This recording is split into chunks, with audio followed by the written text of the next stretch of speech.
The novel is set in the quiet town of Featherbank. 20 years prior, the town was terrorized by a serial killer named Frank Carter, who was dubbed the Whisper Man because he would lure his victims by whispering at their windows at night. After being captured and imprisoned, the nightmare was thought to be over. But as the story begins, a young boy named Neil Spencer goes missing, and the town's dark past seems to be resurfacing. Tom Kennedy, who is still in shock over his wife's unexpected death, chooses to go to Featherbank with his son Jake in order to start over. They move into a house without knowing about the town's terrible past. Jake has been more reclusive following his mother's passing, so Tom is hoping the change will make it easier for them to connect. Neil Spencer vanishes not long after they arrive, evoking memories of the Whisper Man from 20 years ago. Assigned to the case, Detective Amanda Beck seeks the assistance of retired Detective Pete Willis, who has first-hand knowledge of the Whisper Man. At first, Willis is apprehensive because of the case and how his alcoholism destroyed his personal life.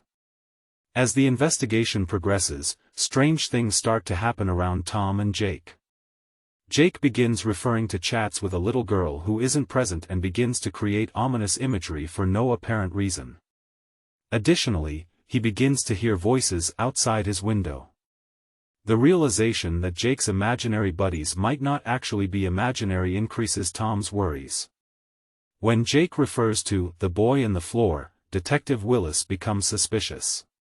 This is a reference to the only Whisper Man victim who was never located. Willis is certain that Frank Carter, who is still in prison, may have had a partner, despite the town's conjecture about the Whisper Man's possible reappearance. He pays Carter a visit in jail to get clarification. Carter is opaque and frightening as he revels in his position of power. Tom finds it difficult to tell whether Jake's meetings with the enigmatic voices are just his son's active imagination or whether they could be related to something otherworldly as they become more frequent.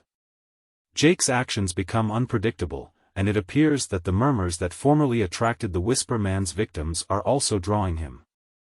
A breakthrough in the investigation shows that Neil, the missing youngster, was held captive in a home not far from Tom's, which heightens the stress.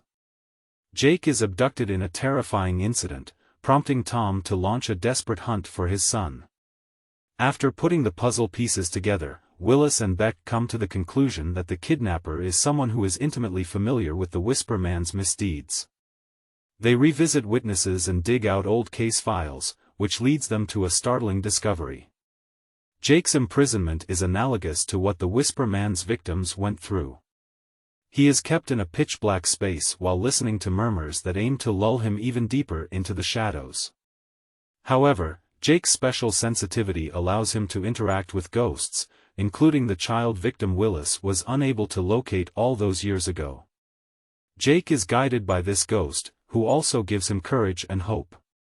The new kidnapper's identity is exposed in a dramatic showdown. More than anyone anticipated, there are deeper connections between the original Whisper Man case and the current occurrences. In a frantic effort to save Jake and put a stop to the terror once and for all, the police work with Tom's help in a race against time.